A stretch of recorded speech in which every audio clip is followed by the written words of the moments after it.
Atheists are un-American. They think being born in America makes them American, but they have no vision of what sacrifices, what faith, what love it took to make America a superpower. Actually, what I'm pretty sure it took was guns and bullets. Let's do this.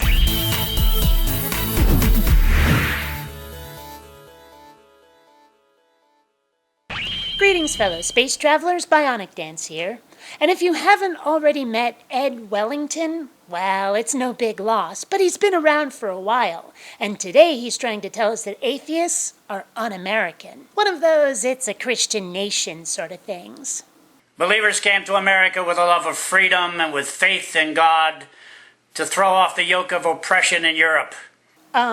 Yeah, they fled religious persecution in Europe. Persecution that said that there had to be one true faith that everybody worshipped. The Pilgrims weren't okay with this, and that's why they formed a nation where that wouldn't happen again, even if it meant that not everybody went with the same religion. Yes, they were Christians, Protestants and Puritans mostly, but not everybody was. Some people came to the colonies for entirely secular reasons. Believe it or not, diversity was a primary motivating factor for forming what would ultimately become the United States. And when the ruler of Great Britain attempted to put that yoke of oppression and tyranny on them again, they rose up in war against the British Empire with the declaration containing these words: "We hold these truths to be self-evident that all men are created equal." Including those from religions other than yours or those with no religion whatsoever. "That they are endowed by their Creator with certain unalienable rights." I've actually got two creators. They're called Mom and Dad. Well, okay, to be fair, I'm adopted, so Mom and Dad are not actually my creators, but fuck it, that's not nearly as punchy, is it? "That among these are life, liberty, and the pursuit of happiness." Or if you look at the statistics, it's life, liberty, and the pursuit of flabbiness. And you know how some of us pursue happiness? By not being constantly told by you religious types just how worthless we are and how humble we have to be. By not being told that our sexuality is wrong. By not being told what we can or cannot do with our bodies. And you know how some of us achieve liberty? By not having our lives ruled by those of you who want to shove all of that down our throats. In fact, by the very words you quoted, it is un-American to attempt forcing us to constrain our lives in those ways. So, you know, if you want us to believe you're at all patriotic, knock it off. All of the founding fathers were believers in God.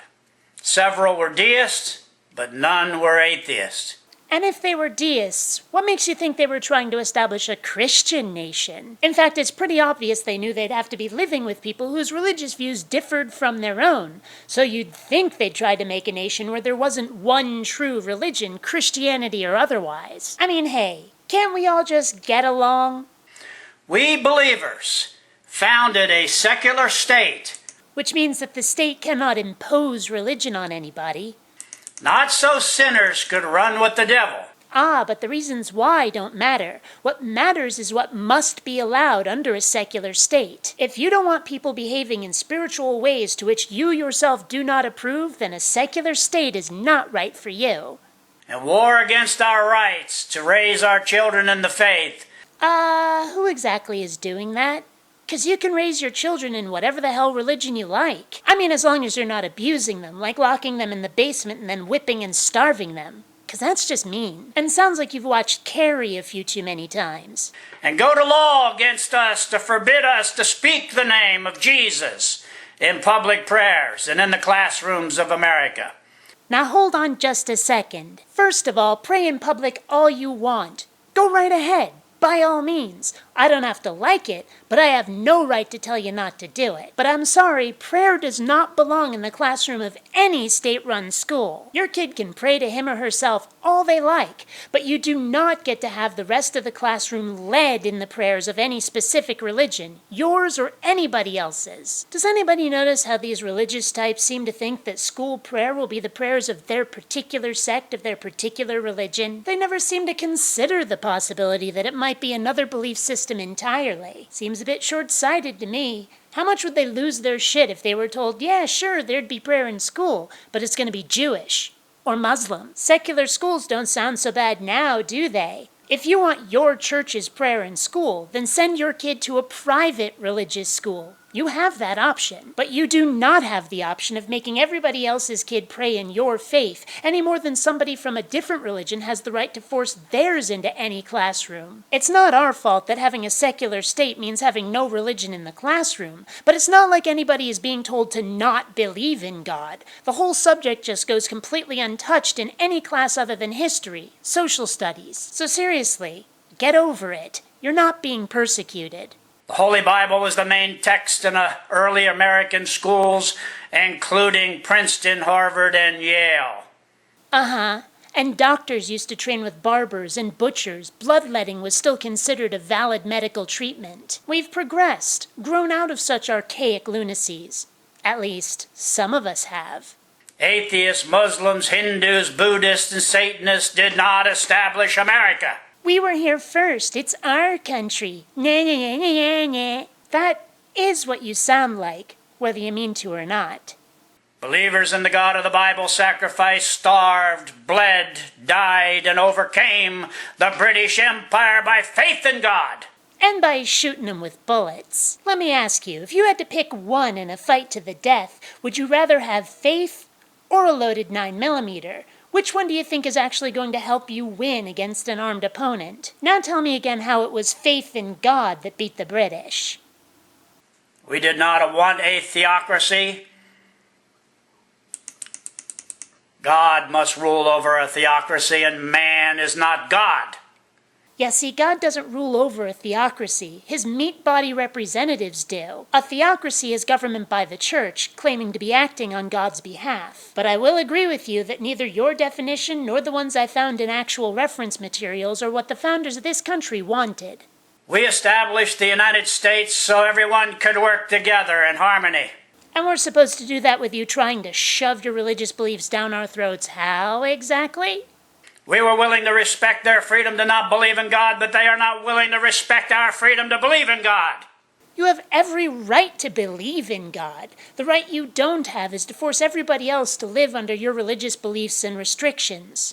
What they are telling believers in America is leave your faith at home when you go into the public schools and government buildings. In other words, a secular state, yes. While they retain the right to pour out their hate speeches against God in those places. Since when? Like what? I want examples. If we do not have the right to praise God in public, atheists do not have the right to badmouth God in public. There is a difference between in public and as a function of the government. You are aware of that, right? Atheists are traitors to the American dream. At this point, does anyone else want to say, yes, yes we are, just to piss him off? They are promoters of blaspheming God in the name of free speech, of killing babies in the womb to protect the freedom of sinful women to sin. Right, because that's why people get abortions, so they can fuck more. They are promoters of sodomite perversions in public places. I'm sorry, are you saying that you've seen two guys getting it on in the middle of a public place? Oh, look, honey, a pair of lesbians licking twat over by the fountain. Quick, run up to them and take a selfie. Did you look? Did ya? I think I know somebody who's hiding some homosexual tendencies. Where are our believing lawyers?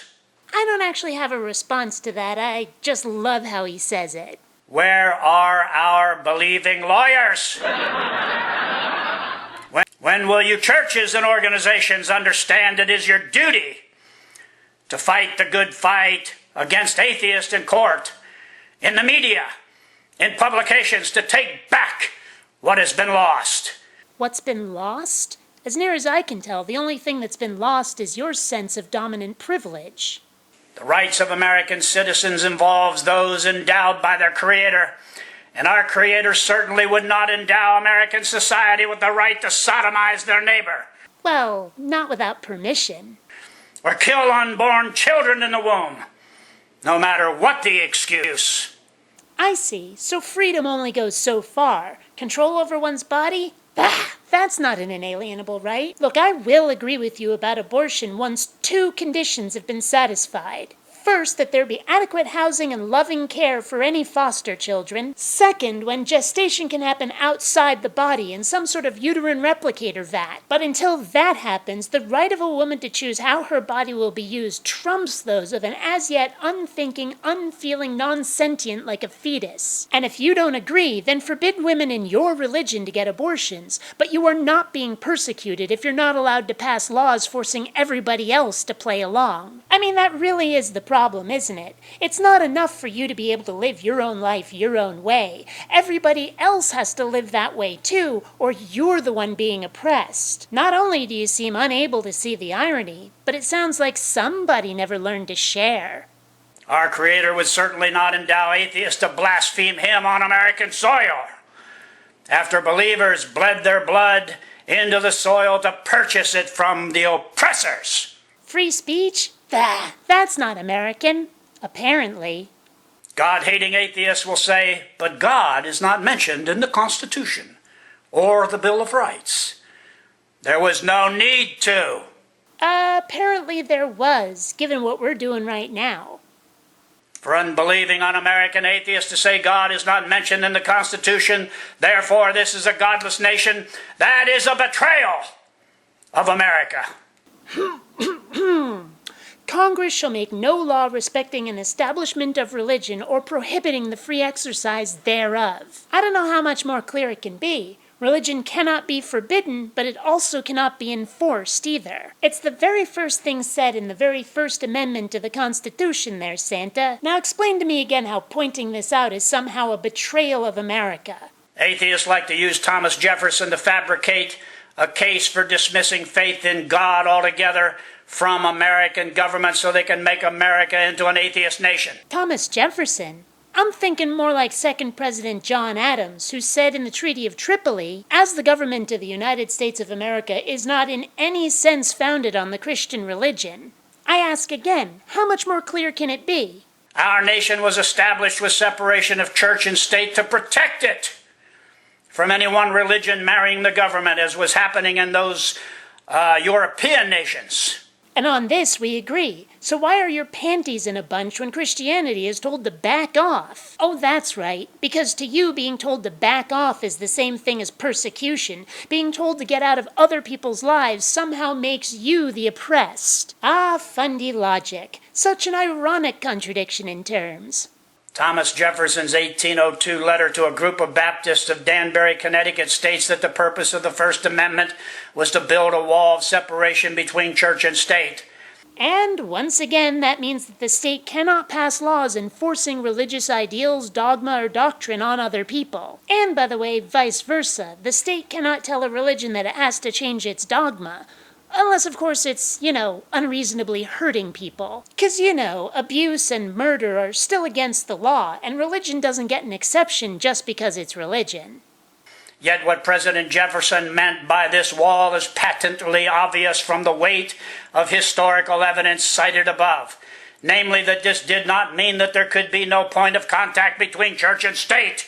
Ah, retroactive continuity. Here's an idea, Santa. Why don't you leave all the retconning to us sci-fi nerds over here?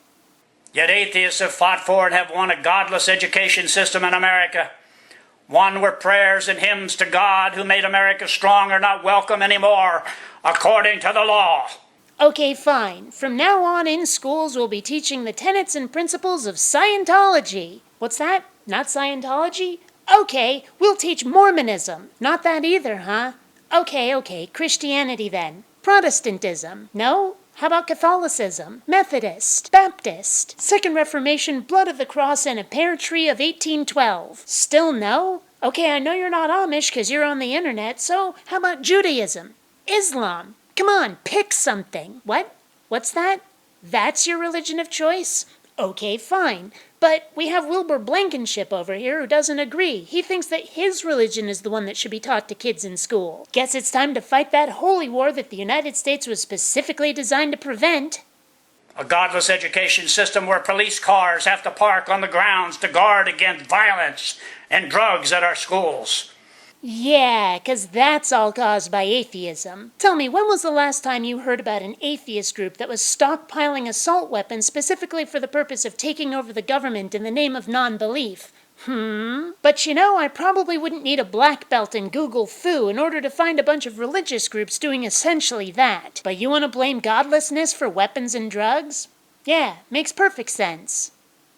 A godless education system, where unprovable doctrines for the origins of the universe and life entered are taught in the place of God as our creator. Right, 'cause all the scientific data we've gathered is so much less believable than a magical sky fairy for which we have not a scrap of tangible evidence.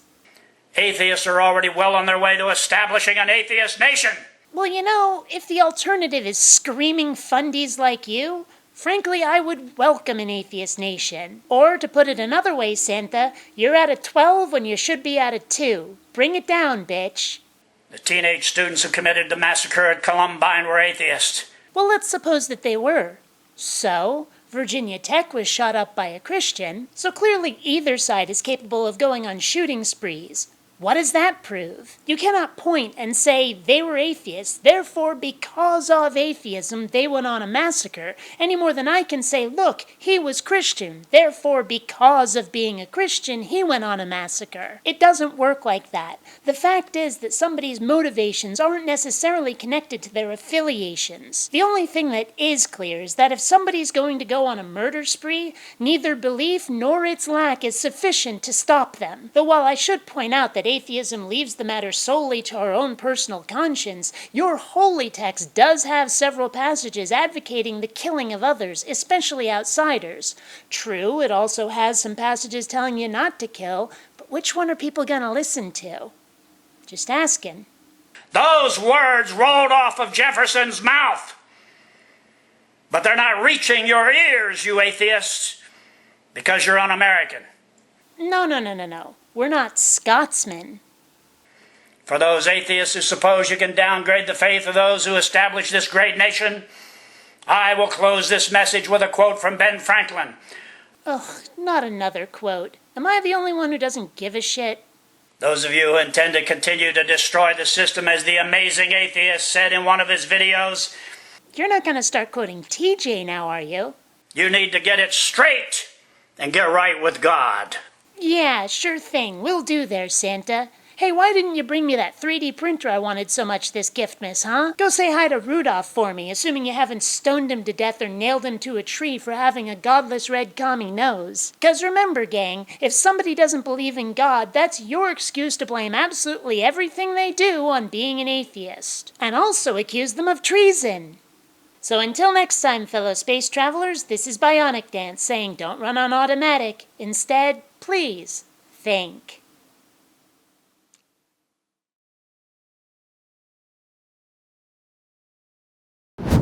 If you don't like what I'm saying, there's a good chance you're the reason I'm saying it.